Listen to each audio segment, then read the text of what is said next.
Spoilers ahead. Watch out, and take care. The movie starts with Jimmy Logan, telling a story about his favorite song, John Denver's Take Me Home, Country Roads, and its importance in culture. His daughter Sadie doesn't think it will work for her upcoming pageant. He is also repairing his car with the help of Sadie. Sadie asks him if he will come to her rehearsals. He says after work, he will come by to pick her. She tells him that she had asked her mom and stepfather Moody if they could help Jimmy with his cell phone, and they replied even if they will, Jimmy will not take it from them. Jimmy says yes, and he tells her that he needs a phone only to click her photos, and asks her to pose nicely. She starts to pose and giggle.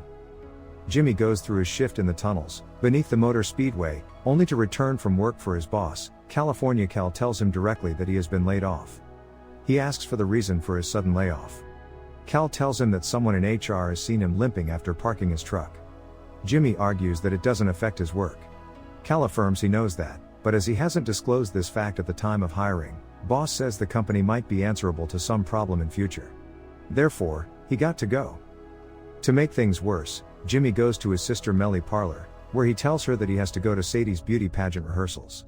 Melly says sarcastically, "It's good that you want to see her rehearsals, but it was yesterday." He says, "Why didn't you call me?" She says your phone was unreachable, and she is still angry with you. Jimmy goes to Sadie's house, where her mother Bobby Jo admonishes Jimmy over Melly overspeeding the car, and bribing the police. Jimmy just smiles to dodge the conversation, and calls Sadie. He asks Sadie to have an ice cream with him, but she denies, saying it is not allowed for her, and she might gain weight. He says you are not fat, but looking at Bobby's expression, he shuts his mouth. Meanwhile, Sadie's stepfather and stepbrothers enter the room, and they are planning to go for a movie. Sadie asks Jimmy to accompany them, but he denies, and even says the movie is quite inappropriate for kids, but Moody replies that they enjoy it a lot.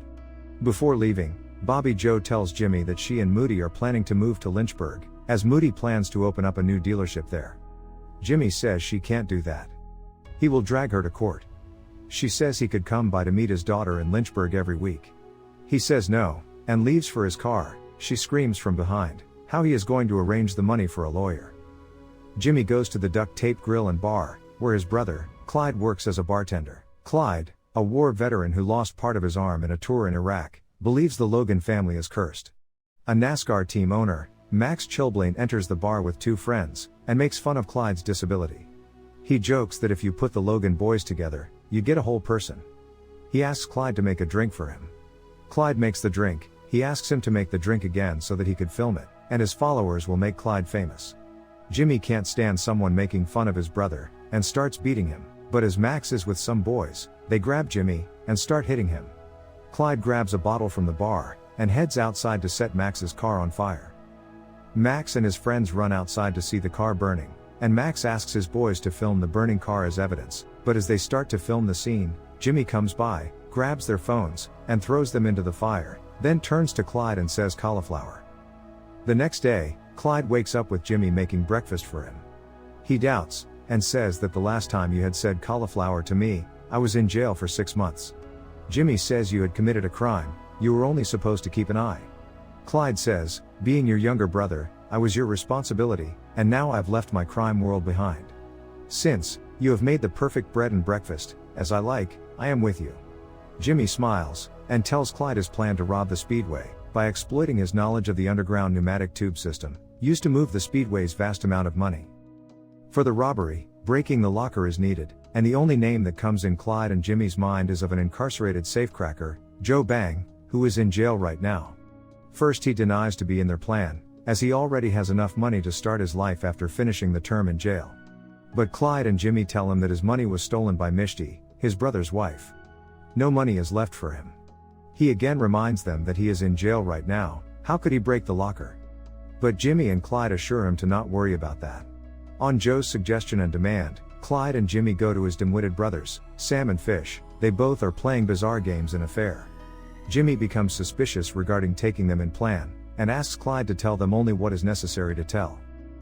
Joe's brothers go to meet him in prison. He asks them to get an important package from Mr. Bear in Wood. The brothers approach center screen from the right, and from the left a man dressed as a bear.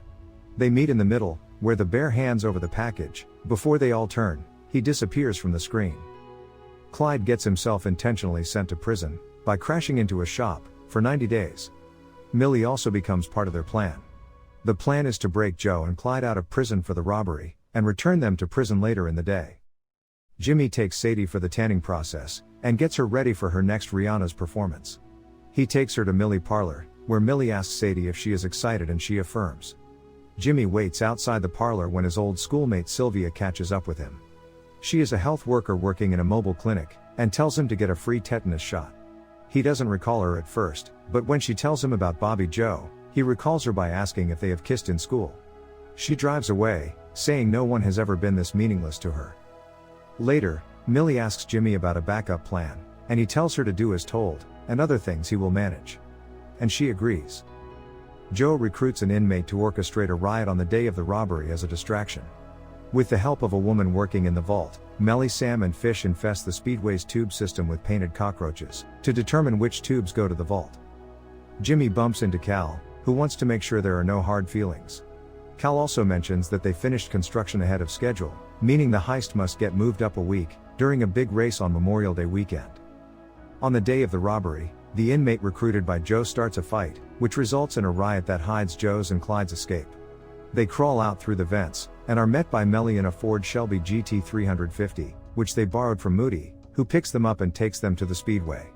Warden Burns is forced to handle the situation, despite there being no actual problem, other than 2 prisoners escaping.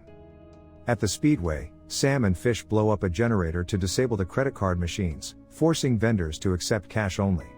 Clyde, Jimmy and Joe enter the tube room, and Joe uses an explosive improvised from bleach, gummy bears, and a dietary salt substitute, to blow open the gate from the tube to the vault. They connect the tube to a giant vacuum pump, and suck up all the cash into garbage bags. The smoke goes through the pipes, and is noticed by the Speedway staff. Security goes to investigate, but are thrown off. When others speak, they don't hear anything or smell anything. The gang then continues with taking the money through a vacuum. Jimmy tries to speed up the process, which only sends money flying everywhere. He hits the reverse button, causing the vacuum to suck up Clyde's arm. Things get heated when it's slipped that Jimmy was the one originally supposed to go to Iraq, but he somehow made it so that Clyde would end up going. The gang takes the money in garbage bags and slips out. Clyde and Joe are spotted by Max, and his sponsored driver Dayton White. Another altercation occurs, in which Max gets a broken nose. The two return to prison with nobody having suspected a thing. Jimmy makes it on time for Sadie's next pageant. Instead of performing Rihanna's Umbrella like she planned, she sings Take Me Home, Country Roads as soon as she sees Jimmy walk in, leading the whole audience to sing along. It is later heard on the news that the money stolen from the Speedway was recovered by authorities after Jimmy left the truck at a gas station and tipped them off for them to find it. Melly doesn't want to see Jimmy when she hears the news. FBI agent Sarah Grayson investigates the heist.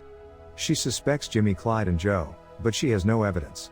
Although Max claims he saw Clyde at the Speedway, his disgruntled race car driver, who wrecked due to a sugar crash caused by Max's energy drink, tells the FBI that he was not with Max at the time, and has no idea what he's talking about. The prison warden refuses to report the riot, claiming there was a small kitchen fire at the prison on that day and nothing more. After 6 months, the Speedway president receives an insurance payout, and is satisfied. The case is officially closed.